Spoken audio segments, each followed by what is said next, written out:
അസ്സലാമു അലൈക്കും വറഹ്മത്തുള്ളാഹി വബറകാതുഹു. അൽഹംദുലില്ലാഹ് വസ്സലാത്തു വസ്സലാമു അലാ അഷ്റഫി റസൂലില്ലാഹ് വഅലാ ആലിഹി വഅസ്ഹാബിഹി വഅത്ബാഇഹി ഇലാ യൗമിദ്ദീൻ. അഊദു ബില്ലാഹി മിനശ് ശൈത്വാനിർ റജീം. ബിസ്മില്ലാഹിർ റഹ്മാനിർ റഹീം. യാ അയ്യുഹല്ലദീന ആമനു തഖുല്ലാഹ് വകൂനു മഅസ് സ്വാദിഖീൻ. സദഖല്ലാഹു മൗലാനൽ അലിയ്യുൽ അദീം. ഏറ്റവും ബഹുമാന ആദരവുകൾ നിറഞ്ഞ നമ്മുടെ അഭിവന്ദ്യ നായകൻ, ഈ വേദിയുടെയും സദസ്സിൻ്റെയും അഭിവന്ദ്യനായ അധ്യക്ഷൻ, മഹാനായ പാണക്കാട് സയ്യിദ് അബ്ബാസ് അലി ശിഹാബ് തങ്ങൾ, വേദിയുടെ ഉദ്ഘാടനം കഴിഞ്ഞ് ഇവിടെ ഒരു മനോഹരമായ വാഗ്ധോരിയുടെ പേമാരി പെയ്തിറങ്ങി. അതിനുശേഷം ഈ വേദി വിട്ടുപോയിട്ടുള്ള അഭ്യന്തനായിട്ടുള്ള ഉദ്ഘാടകൻ പാണക്കാട് സയ്യിദ് സ്വാദിഖ് അലി ശിഹാബ് തങ്ങൾ, സമദ് സാഹിബ് ഉൾപ്പെടെയുള്ള നേതാക്കൾ, പണ്ഡിതന്മാർ, സയ്യിദുമാർ, ഇനിയൊരു ദീർഘപ്രസംഗത്തിൻ്റെ ആവശ്യമില്ലാത്ത വിധം ബഹുമാന്യനായ സമദ് സാഹിബിൻ്റെ കൃത്യമായ ചരിത്രരേഖകളോടുകൂടെയുള്ള പ്രസംഗമാണ് നിങ്ങളെല്ലാവരും ശ്രവിച്ചത്. ഇവിടെ എന്തിന് ഇങ്ങനെ ഒരു സമ്മേളനം ചേർന്നു എന്നതിനെക്കുറിച്ചെല്ലാം മഹാനായ സയ്യിദ് സ്വാദിഖ് അലി ശിഹാബ് തങ്ങൾ സൂചിപ്പിച്ച പോലെ കഴിഞ്ഞ കാലങ്ങളിലൂടെ നമ്മൾ നടന്നുപോയിട്ടുള്ള വഴികൾ, നമ്മുടെ മഹാരഥന്മാരായ നേതാക്കളുടെയും സയ്യിദുമാരുടെയും ഒക്കെ ഓർമ്മകൾ, ആ ഓർമ്മകളുടെ പൂക്കാലത്തെ മറന്നുപോകാൻ വേണ്ടി ശ്രമിക്കുന്ന കാലത്ത് ആ മറവി പോലും വലിയ നന്ദികേടാണെന്ന് ഓർമ്മപ്പെടുത്താനാണ് ഈ സമ്മേളനം ഇവിടെ വിളിച്ചു ചേർക്കപ്പെട്ടത്. സമസ്ത കേരള ജംഇയ്യത്തുൽ ഉലമ 100ാം വാർഷികം ആഘോഷിക്കുമ്പോൾ ആ മഹാസമ്മേളനത്തിന്റെ ഭാഗമാകാൻ നമ്മളെല്ലാവരും ഒരുമിച്ച് കൂടുമ്പോൾ തന്നെ ഈ 100 കൊല്ലത്തിന്റെ ചരിത്രത്തെ ഓർക്കുക എന്ന് പറയുന്നത് പ്രധാനമാണ്. ഈ 100 കൊല്ലത്തിന്റെ ചരിത്രത്തിൽ എന്തൊക്കെയാണ് നടന്നതെന്ന്, ഏതൊക്കെ മഹാരഥന്മാരുടെ പ്രവർത്തനം കൊണ്ടാണ് ഈ വലിയ സംഗമം, ഈ വലിയ സമ്മേളനം, ഈ വലിയ രീതിയിലുള്ള നവോത്ഥാനം നടന്നതെന്ന് ആലോചിക്കുകയും അതോടൊപ്പം തന്നെ അവയെ ഓർക്കുകയും ചെയ്യുക എന്നത് പ്രധാനമായതുകൊണ്ടാണ് അഷ്റഫുൽ ഖൽഖ് സ്വല്ലല്ലാഹു അലൈഹി വസല്ലം പഠിപ്പിച്ച പോലെ മല്ലം യഷ്കുരിന്നാസ ലം യഷ്കുരില്ലാഹ്, ജനങ്ങളോട് നന്ദി ചെയ്യാത്തവന് അള്ളാഹുവിനോട് നന്ദി ചെയ്യാനാവില്ല. പൂർവഗാമികളായ മഹാരഥന്മാരോട്, അവർ കെട്ടിപ്പടുത്ത ഈ പ്രസ്ഥാനത്തോട്, അവർ നടന്നുപോയ വഴികളോട് നന്ദി ചെയ്യാൻ സാധിക്കാതെ പോകുന്നുവെങ്കിൽ അത് വലിയ നന്ദികേടാണ് എന്നാണ് മഹാനായ തങ്ങളിവിടെ സൂചിപ്പിച്ചത്. ആ നന്ദികേടിന്റെ ആവർത്തനങ്ങൾ നടന്നു പോകുന്നുവോ എന്ന് പേടിക്കുന്ന കാലത്താണ് നമ്മൾ നിൽക്കുന്നത്. നമ്മുടെ പൈതൃകം എന്ന് പറയുന്നത് എപ്പോഴും മുൻഗാമികളായ വലിയ മനുഷ്യന്മാരുടെ കൂടെ നടന്ന പൈതൃകമാണ്.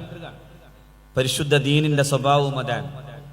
പരിശുദ്ധ ഖുർആൻ അഷ്റഫുൽ ഖൽഖ് സ്വല്ലല്ലാഹു അലൈഹി വസല്ലമയോട് തന്നെ പറയുന്നതും മഹാരഥന്മാരായ പ്രവാചകന്മാരുടെ പരിശുദ്ധമായ ആ പന്താവിനെ കാണിച്ചു കൊടുത്തുകൊണ്ട് അല്ലാഹു പറയുന്നുണ്ട്, ഉലൈകല്ലദീന ഹദല്ലാഹ്, ആ പ്രവാചകന്മാരെല്ലാം അല്ലാഹു റബ്ബുൽ ഇസ്സത്ത് ഹിദായത്ത് കൊടുത്ത ആളുകളാണ്.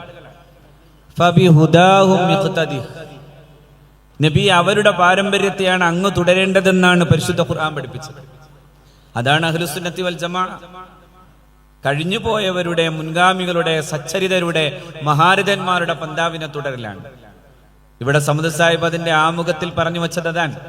പരിശുദ്ധ ഖുർആനിലെ സൂറത്തു തൗബയിൽ കൃത്യമായി അല്ലാഹു റബ്ബുൽ ഇസ്സത്ത് പറഞ്ഞു വെച്ചിട്ടുള്ളത് വസ്സാബിഖൂനൽ അവ്വലൂന മിനൽ മുഹാജിരീന വൽ അൻസാരി വല്ലദീന ഇത്തബഊഹും ബിഇഹ്സാൻ. ആദ്യം വന്നവരെ ഓർക്കണം, ആദ്യം വന്നവരെ ഓർത്തിട്ട് വേണം പിന്നെ വന്നവരെ ഓർക്കാൻ. വസ്സാബിഖൂനൽ അവ്വലൂൻ, അങ്ങനെയാണ് അതിന്റെ അർത്ഥം. അങ്ങനെയാണ് മഹാനായ ഇമാം റാസി റഹ്മഹുല്ലാഹ് തങ്ങൾ പറഞ്ഞത്, മുഹാജിറുകളിൽ തന്നെ 1ാമത്, 2ാമത്, 3ാമത്, 4ാമത് അങ്ങനെ വന്നവരെ ഓർക്കണം എന്നാണ്.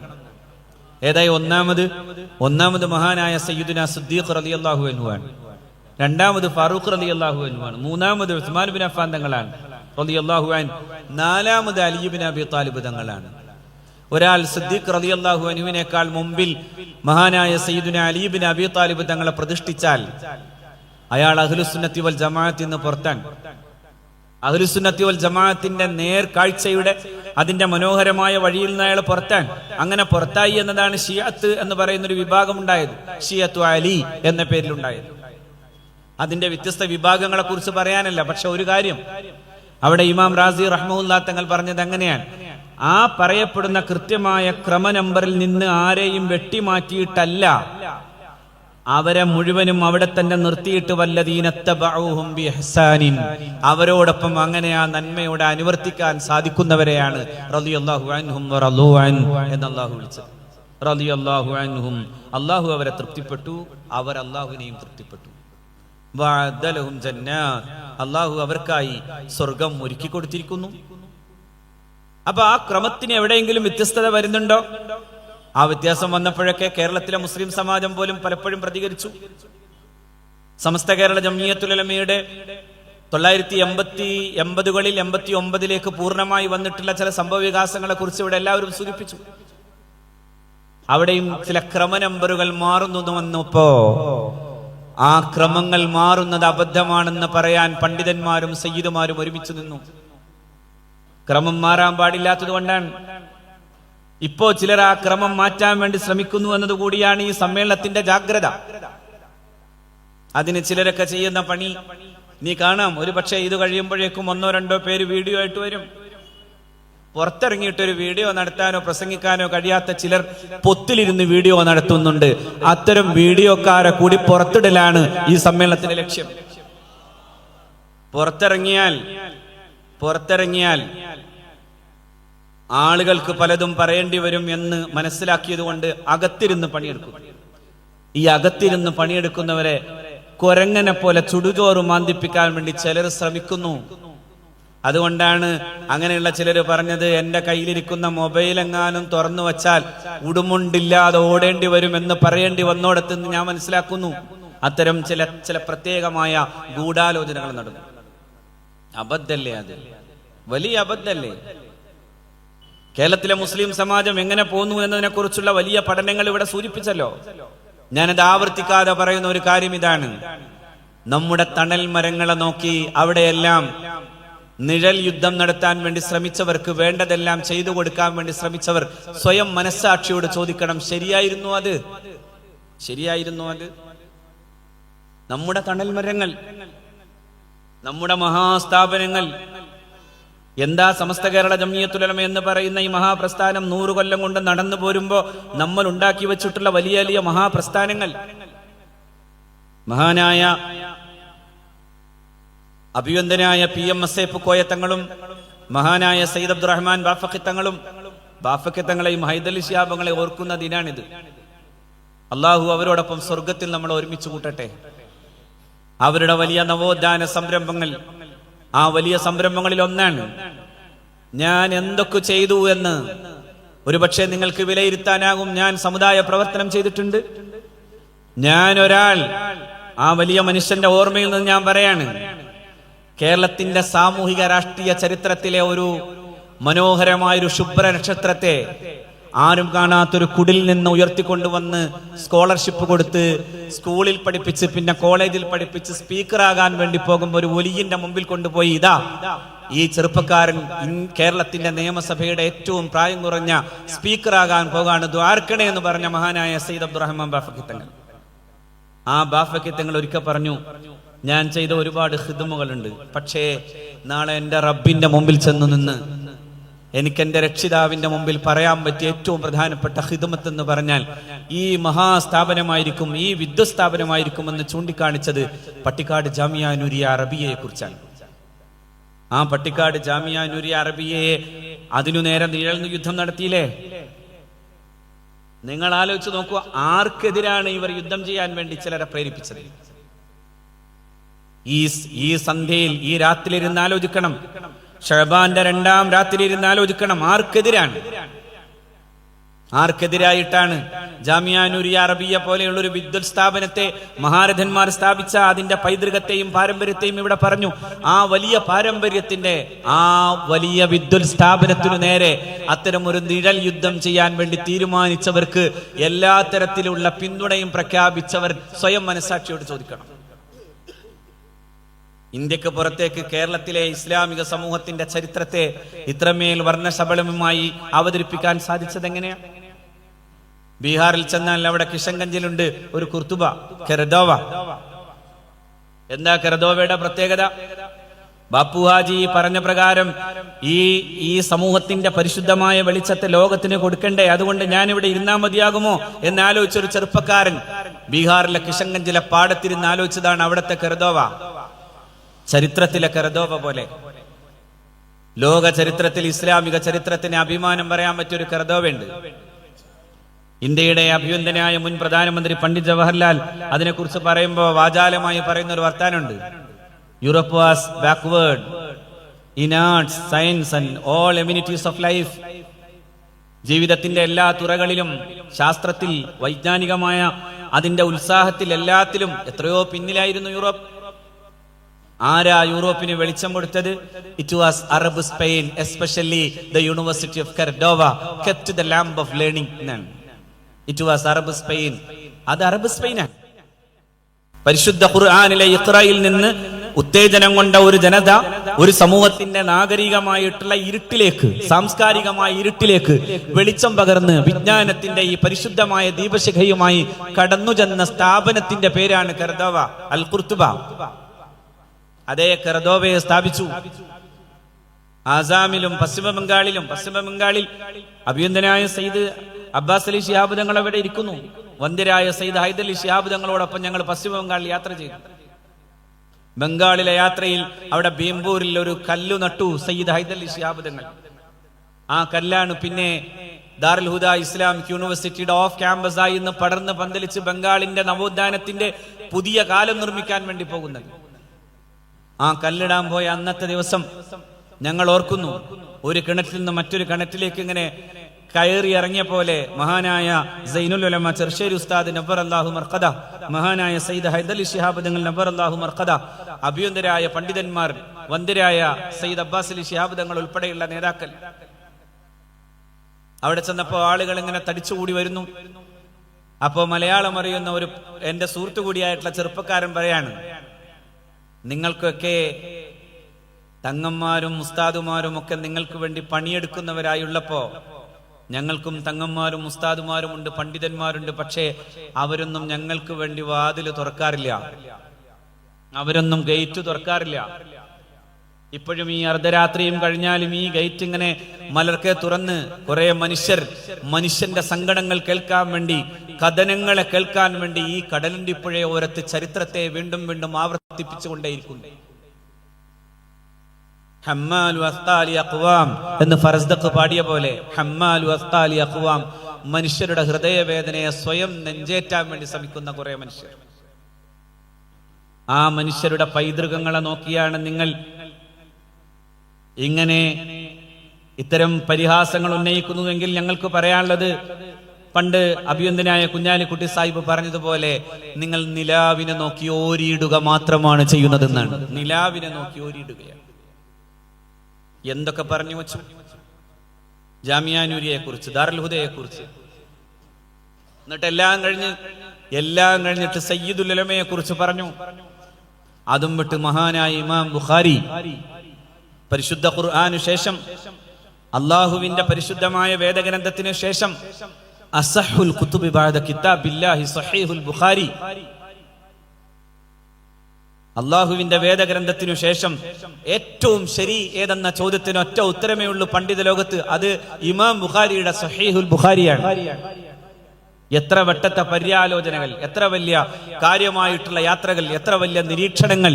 തന്റെ കയ്യിൽ കിട്ടുന്ന ഒരു ഹദീസിനെ കേവലം ഒരൊറ്റ കടലാസിൽ ഒതുക്കുകയല്ല, അതിന്റെ പിന്നാലെ പോയിട്ട് അതിന്റെ സത്യസന്ധതയുടെ അങ്ങേയറ്റത്ത് എവിടെയെങ്കിലും ഒരു ചെറിയ അർത്ഥത്തിലുള്ള വിശകലനത്തിന്റെ സൂക്ഷ്മത കുറവ് സംഭവിച്ചിട്ടുണ്ടോ എന്ന് പോലും ആലോചിച്ച അത്രമേൽ കൃത്യമായ ഒരു ശാസ്ത്രീയമായ ചരിത്രരേഖയാണ് സഹീഹുൽ ബുഖാരി. അതുകൊണ്ടാണ് ഈ ഹിസ്റ്ററി എന്ന് പറയുന്ന, ചരിത്രം എന്ന് പറയുന്നതിനെ ശാസ്ത്രീയമായി അപഗ്രഥിക്കുമ്പോഴാണ് ഹിസ്റ്ററിയോഗ്രഫി എന്ന് പറയുന്നത്. മുസ്ലിങ്ങളാണ് ശാസ്ത്രീയമായി ചരിത്രത്തെ അപഗ്രഥിച്ചവർ. എന്തുകൊണ്ടാ? അവർക്ക് അഷ്റഫുൽ ഖൽഖിന്റെ പരിശുദ്ധ വചനങ്ങളെ അത് കൊണ്ടുവന്നവരെ, ഇവിടെ സമദ് സാഹിബ് സൂചിപ്പിച്ച പോലെ അതിന്റെ സനദിനെ കൃത്യമായി പറയേണ്ടിയിരുന്നു. അസ്മാഉർ റിജാൽ, അങ്ങനെ അത്തരത്തിലുള്ള മഹാരഥന്മാരായ റാവികളുടെ അത്തരത്തിലുള്ള റിപ്പോർട്ട് ചെയ്തിട്ടുള്ള ആളുകളെ കൃത്യമായി പഠിക്കേണ്ടിയിരുന്നു. ആ പഠനം ശാസ്ത്രീയവും സൂക്ഷ്മവുമായി നടപ്പിലാക്കിയിട്ട് തന്റെ വലിയ ദൗത്യം ഏറ്റെടുത്ത മഹാനാണ് ഇമാം ബുഖാരി റഹ്മഹുല്ലാഹ്. നിങ്ങൾ ആലോചിച്ച് നോക്കൂ, അത് പലതവണ പറഞ്ഞതാണ്, ഞാനത് ആവർത്തിക്കല്ല. ഒരിക്കൽ അങ്ങനെ ഒരു വർത്തമാനം അദ്ദേഹം പറഞ്ഞു, മോശമായി പ്രബോധകരുടെ ഭാഷ എന്ന് പറയുന്നത് നന്നാവണമെന്നാണ് നമ്മുടെയൊക്കെ ആഗ്രഹം. പ്രബോധകർ നല്ല ഭാഷ ഉപയോഗിക്കണം. കാരണം അഷ്റഫുൽ ഖൽഖ് ഉപയോഗിച്ചത് ഹദീസിലൊക്കെയും കാണാൻ പറ്റുന്നത് ഏറ്റവും മാതൃകാസമ്പന്നമായ ഭാഷയാണ്. നബി സല്ലല്ലാഹു അലൈഹി വസല്ലം ഒരു അറാബിയായ ഒരു സഹോദരൻ ചോദിച്ചപ്പോഴാണ് അതേ സ്വഭാവത്തിൽ മറുപടി പറഞ്ഞതായി നമ്മൾ കാണാം. അമിനം ബിർരിം സിയാമു ഫിൻ സഫർ. അലിഫ്ലാമിന് പകരം എന്നത് കുറച്ചുകൂടി ഒരു ദുർബലമായ ഭാഷാ രീതിയാണ്. പക്ഷേ അങ്ങനെ ഒരു ഗ്രാമീണ ശൈലിയിൽ ചോദിച്ചപ്പോൾ റസൂലുള്ളാഹി അതിന് തിരിച്ചു മറുപടി പറഞ്ഞു, ലൈസ മിനം ബിർരിം സിയാമു ഫിൻ സഫർ. പക്ഷേ അല്ലാത്ത വചനങ്ങളിലെല്ലാം സ്ഫുടമായ അറബിയുടെ മാതൃകായോഗ്യമായ വ്യാകരണത്തിന്റെ അനുകരണീയമായിട്ടുള്ള അതിന്റെ സാഹിത്യ സ്വഭാവത്തെ മനോഹരമായി കാണിച്ചു തരുന്നു അഷ്റഫുൽ ഖൽഖിന്റെ വചനങ്ങൾ സ്വല്ലല്ലാഹു അലൈഹി വസല്ലം. പരിശുദ്ധ ഖുർആൻ അങ്ങനെ തന്നെ. ഖുർആൻ ജിമാ എന്നൊരു പദം പറഞ്ഞിട്ടില്ല. ഖുർആൻ അവിടെ പ്രയോഗിച്ച പ്രയോഗം അത് തന്നെ തർക്കത്തിലായ മദ്ഹബിന്റെ ഇമാമിങ്ങൾക്കിടയിൽ ആ വിഷയം ചർച്ച ചെയ്യുമ്പോൾ അതിന് മഹാരഥന്മാരായ അയിമ്മത്തിൽ വലിയ പങ്കും പറയുന്നു ഔലാ മസ്തുമുൻ നിസാ എന്ന് പറഞ്ഞാൽ ഔ ജാമഅതുമുൻ നിസാ എന്നാണ്. പക്ഷെ അങ്ങനെ പറയുന്നതിനേക്കാൾ കുറച്ചുകൂടി ഭംഗി, സൗന്ദര്യം, സാഹിതീയം, സാംസ്കാരികം അതൊക്കെ ഉദ്ദേശിച്ചുകൊണ്ടാണ് ഖുർആൻ അവിടെ അങ്ങനെ ഒരു പ്രയോഗം നടത്തിയത്. ചില പ്രയോഗങ്ങൾ അങ്ങനെ ആയിരിക്കണം. അങ്ങനെ ഒരു പ്രയോഗം നടത്തിയപ്പോൾ ഞാൻ പറഞ്ഞു, അത് പ്രബോധകൻ ചർദൽ മുട്ടുന്ന ഭാഷ ഉപയോഗിക്കരുതെന്ന് എഴുതിയപ്പോൾ ചിലർ വിളിച്ചിട്ട് പറഞ്ഞു, അയാളെ വിശ്വസിക്കാനൊന്നും കൊള്ളൂല്ലെങ്കിൽ ഇപ്പൊ നമുക്ക് ആവശ്യം ആവശ്യമാണ് ഇപ്പൊ കുഴപ്പത്തിലായത് എന്നേ എനിക്ക് സൂചിപ്പിക്കാനുള്ളൂ. ഞാൻ വേറൊന്നും പറയുന്നില്ല. അയാളെ വിശ്വാസത്തിലൊന്നും എടുക്കാൻ പറ്റൂല. അവരാണ്. ഞാൻ എൻ്റെ പ്രിയപ്പെട്ട അത്തരം സഹോദരന്മാരോട് കൂടി പറയുന്നു, സ്വയം മനസ്സാക്ഷി വിചാരം ചെയ്യുക. എന്തിനാണ് ഇങ്ങനെ തകർക്കാൻ വേണ്ടി ശ്രമിച്ചത്? ഈ പ്രസ്ഥാനം സമസ്ത കേരള ജംഇയ്യത്തുൽ ഉലമ സയ്യിദുമാരും ഉലമാവും ഒരുമിച്ചു നടന്നതാണ്. മഹാനായ വരക്കൽ മുല്ലക്കോയ തങ്ങൾ സമസ്തയുടെ പ്രസിഡന്റ് ആകുമ്പോ സമസ്ത കേരള ജംഇയ്യത്തുൽ ഉലമ എന്ന് പറയുന്ന ഈ മഹത്തായ പ്രസ്ഥാനത്തെ സ്ഥാപിക്കാൻ വേണ്ടി ദൈക്ഷണികമായ പങ്ക് ചെയ്ത മഹാനായ പാങ്ങിൽ അഹമ്മദ് കുട്ടി മുസ്ലിയാരുണ്ട്. പാങ് ഉസ്താദ് വലിയ തിഷണാസമ്പന്നനായിരുന്നു. മഹാനായ പാങ്ങിൽ ഉസ്താദ് അതേപോലെ തന്നെ അന്നത്തെ അക്കാലത്തെ സർവേന്ത്യാ മുസ്ലിം ലീഗിന്റെ പ്രവർത്തക സമിതിയിൽ കൂടി ഉണ്ടായിരുന്നു. രാഷ്ട്രീയം പറയാൻ പാടില്ല എന്നൊന്നും ജാമ്യം എടുക്കാൻ ഞാനില്ല. കാരണം രാഷ്ട്രീയ ഉമ്മത്തിന് വലുത് തന്നെയാണ്. വലിയ പ്രഗത്ഭരായ പർവ്വത സമാനരായ പണ്ഡിതന്മാർ ഈ രാഷ്ട്രീയം ഉയർത്തിപ്പിടിച്ചു നിന്നിട്ടുണ്ട്. അതൊരു നയപ്രഖ്യാപനമില്ലെങ്കിൽ പോലും ഞാൻ പറയുന്നു, അത് ഈ സമൂഹത്തിന്റെ ചരിത്രമാണ്. പാങ്ങിൽ അഹമ്മദ് കുട്ടി മുസ്ലിയാർ അന്ന് സർവ്വ ഇന്ത്യ മുസ്ലിം ലീഗിന്റെ പ്രവർത്തക സമിതിയിലുണ്ട്.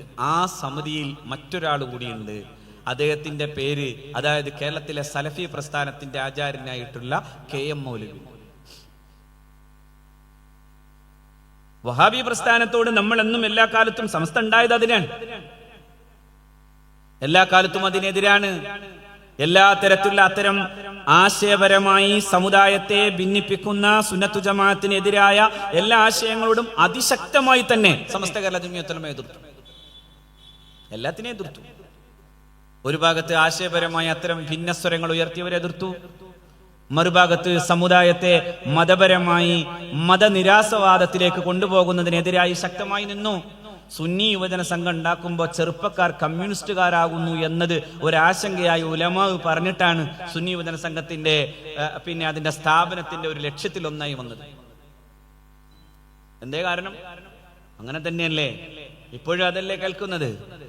ആര് പറഞ്ഞാലും ഞാൻ പറയാം, കമ്മ്യൂണിസത്തിന്റെ ചരിത്രം മതവിരുദ്ധം തന്നെയാണ്. മതവിരുദ്ധൻ. I will grapple with the God. I will conquer him in the highest heaven. Whenever he seeks refuge, we will subdue him forever.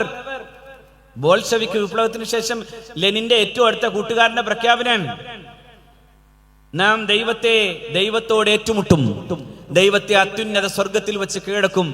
എവിടെങ്കിലും പോയി ദൈവം രക്ഷപ്പെടാൻ വേണ്ടി ശ്രമിച്ചാൽ എന്നേക്കുമായി ദൈവത്തിന്റെ കഴുത്തു വെട്ടിക്കളയുന്നതാണ് പ്രസംഗം. മതവിരുദ്ധമാണ്. മതം എന്ന് പറയുന്നതിന് ഇല്ലായ്മ ചെയ്യുന്ന, ദൈവത്തെ നിരാകരിക്കുന്ന ഭൗതികവാദത്തിൽ തന്നെ നിൽക്കുന്നതാണ് കമ്മ്യൂണിസം. അതോടൊപ്പം തന്നെ ഇപ്പോൾ നമ്മൾ കാണുന്നത് കേരളത്തിലെ കമ്മ്യൂണിസ്റ്റ് പാർട്ടിക്ക് അതോടൊപ്പം തന്നെ ഒരു മുസ്ലിം വിരോധവും കൂടി വന്നു. ഒരാളെ തോളിലേറ്റ് ഇങ്ങനെ നടക്കുന്നു, ഇടക്ക് വണ്ടിയിൽ കയറ്റുന്നു. ഞാൻ പറയുന്നു, അദ്ദേഹത്തിന്റെ പൂർവഗാമികൾക്ക് ഒരു വലിയ പ്രത്യേകത ഉണ്ടായിരുന്നു. അദ്ദേഹത്തിന്റെയും മുമ്പ് അദ്ദേഹം ഇരുന്ന ആ സംവിധാനത്തിന്റെ ജനറൽ സെക്രട്ടറി സ്ഥാനത്തിരുന്ന് അത് സ്ഥാപിച്ചത് കേരളത്തിന്റെ സാമൂഹിക ജീവിതത്തിന്റെ വിപ്ലവകരമായ മാറ്റത്തിന് നവോത്ഥാന കൊടുങ്കാറ്റായി വന്ന ശ്രീനാരായണ ഗുരുവാണ്. ആ ശ്രീനാരായണ ഗുരു പറഞ്ഞത് മനുഷ്യാണം മനുഷ്യത്വം ഹി ജാതി എന്നാണ്. മനുഷ്യന് മനുഷ്യത്വം എന്ന ജാതി മതി, മനുഷ്യനാണ് പ്രധാനം. ആ നാരായണ ഗുരു അനുഗ്രഹിച്ചു വിട്ട മറ്റൊരാളുണ്ട്, T K Madhavan. 1923 Indian National കോൺഗ്രസിന്റെ കാക്കിനാട് ആ സമ്മേളനത്തിൽ ചെന്നു. എന്തിനാണെന്നറിയോ? കാക്കിനാട് ആ സമ്മേളനത്തിൽ അദ്ദേഹം പോകുന്നത് കേരളത്തിലെ ഈഴവ അതിന്റെയും താഴെ നിൽക്കുന്ന സമൂഹങ്ങൾക്ക് ക്ഷേത്രത്തിൽ കയറാൻ സാധ്യമാകുമായിരുന്നില്ല. അതുകൊണ്ട് ക്ഷേത്രപ്രവേശനം ലഭ്യമാകാൻ വേണ്ടിയുള്ള പ്രമേയം അന്നത്തെ ഇന്ത്യൻ നാഷണൽ കോൺഗ്രസ്, അതായത് ദേശീയ പ്രസ്ഥാനം, പ്രമേയം കൊണ്ടുവരണം എന്ന് പറയാനാണ് ചെന്നത്. അദ്ദേഹം ചെന്നപ്പോ ഗാന്ധിജിക്ക് അത് ഉൾക്കൊള്ളാൻ കഴിഞ്ഞില്ല. മഹാത്മാഗാന്ധി പോലും അത് അത്രമേൽ ഉൾക്കൊണ്ടില്ല. അദ്ദേഹം ഒറ്റ കാര്യം ചോദിച്ചു. അന്ന് ഇന്ത്യൻ നാഷണൽ കോൺഗ്രസിന്റെ പ്രസിഡന്റ് മൗലാന മുഹമ്മദ് അലി ജൗഹറാണ്. മൗലാനയോട് ചോദിച്ചു, മൗലാന, നിങ്ങൾ എല്ലാവരും ഒരുമിച്ച് പള്ളിയിൽ കയറുന്നു, ഞങ്ങൾക്ക് അതുപോലെ ഹിന്ദുക്കൾക്ക് ക്ഷേത്രത്തിൽ പ്രവേശിക്കാൻ കഴിയില്ല. ഞങ്ങളുടെ മക്കൾക്ക് ക്ഷേത്രപ്രവേശനത്തിന് സാധ്യമാകാതെ പോകുന്ന, എത്രയോ കാലം അകലെ നിൽക്കേണ്ടി വരുന്ന ഈ തീണ്ടാപ്പാടുകളെ കുറിച്ച് പറഞ്ഞു തരുന്ന ഈ കാലത്തിന്റെ മുമ്പിൽ ഒന്ന് പറഞ്ഞുകൂടെ മഹാത്മാഗാന്ധിയോടെന്ന് ചോദിക്കുമ്പോൾ വികാരാധീനനായി നിന്നു മൗലാന മുഹമ്മദ് അലി ജൗഹർ. മൗലാന പറഞ്ഞു, ഇന്ത്യൻ നാഷണൽ കോൺഗ്രസിന്റെ ഈ സമ്മേളനം ടി കെ മാധവന്റെ ഈ വികാരം ഉൾക്കൊണ്ടുകൊണ്ട് പ്രമേയം പാസാക്കും. ആ പ്രമേയം പാസാക്കിയതിന്റെ ശക്തിയിൽ നിന്നും പിന്തുണയിൽ നിന്നുമാണ് 1936 ക്ഷേത്രപ്രവേശന വിളംബരം ഉണ്ടായത്. അതുകൊണ്ട് ടി കെ മാധവൻ അദ്ദേഹത്തിന്റെ മകന് മറ്റൊരു പേരിട്ടില്ല, മുഹമ്മദ് അലി എന്നാ പേരിട്ടത്, ടി കെ മുഹമ്മദ് അലി. എന്താ കാരണം? മുഹമ്മദ് അലി എന്ന് പേരിടാൻ കാരണം ടി കെ മാധവന് അത്ര വലിയ പിന്തുണ കൊടുത്തത് മൗലാന മുഹമ്മദ് അലിയാണ്. ചില ഓർമ്മകൾ നല്ലതാണെന്ന് പറയാനാണ്, ചില ഓർമ്മകൾ നല്ലതാണ്. അതുകൊണ്ട് അത്തരത്തിലുള്ള തീവ്രമായ അർത്ഥത്തിലുള്ള വർഗീയത ഇങ്ങനെ പ്രചരിപ്പിക്കുമ്പോഴും അതിനെതിരായി ഒന്നും മിണ്ടാതെ നിൽക്കുക എന്ന് പറയുന്നൊരു വലിയ ഒരു കുഴപ്പം നമുക്കിടയിലുണ്ടാകും. കഴിഞ്ഞ ദിവസം കേരളത്തിന്റെ പ്രഗത്ഭയായ ടീച്ചർ സൂചിപ്പിച്ചതുപോലെ മൗനമാണ് ഇക്കാലത്തെ ഏറ്റവും കൂടുതൽ പേടിപ്പെടുത്തുന്ന കാര്യം. അതാണ് ഇന്നത്തെ ഏറ്റവും വലിയ കുഴപ്പമുള്ള സംസ്കാരം എന്ന് സൂചിപ്പിച്ച പോലെയാണ്. അത്തരത്തിൽ ഈ നാട്ടിലുണ്ടാകുന്ന ഇത്തരം പ്രശ്നങ്ങൾ എന്തുകൊണ്ട് സംഭവിക്കും എന്നുള്ള ചോദ്യത്തിനൊക്കെ നമ്മൾ കാണേണ്ട ഉത്തരം കേരളത്തിൽ പലപ്പോഴും ഏറ്റവും വലിയ മുസ്ലിം വിരുദ്ധത എടുത്ത ഒരു പാർട്ടി എന്ന നിലയിൽ ഈ പാർട്ടിയെ ചിലപ്പോൾ കാണേണ്ടി വരുന്നു. ഞാനതിന്റെ രാഷ്ട്രീയമായി കാണില്ലെങ്കിലും ഒരു കാര്യം പറയാം. ഏക സിവിൽ കോഡ് മുതലുള്ള പല പ്രശ്നങ്ങളിലും എന്തായിരുന്നു സമീപനം എന്ന് ആലോചിച്ചാൽ മതി. ആ സമീപനങ്ങളിൽ മുസ്ലിം സമുദായം എവിടെ നിന്നു എന്ന് ആലോചിച്ചാൽ മതി. ആ ആലോചനകൾക്കു ശേഷം ഒറ്റക്കാര്യം ആലോചിക്കാം. 89 അന്നു തുടങ്ങിയ അത്തരത്തിലുള്ള ചിന്തകൾക്കെതിരായി സമസ്ത കേരള ജംഇയ്യത്തുൽ ഉലമയുടെ അഭിവന്ദരായ ഗുരുനാഥന്മാർ ഒറ്റ ഗ്രാമത്തിലേക്കേ പോന്നിട്ടുള്ളൂ. ചർച്ചക്കും അഭിപ്രായമാരായാനും അത് ഈ പാണക്കാട്ടെ കൊടപ്പനക്കൽ തറവാട് നിൽക്കുന്ന ഈ ഗ്രാമത്തിലേക്കാണ്.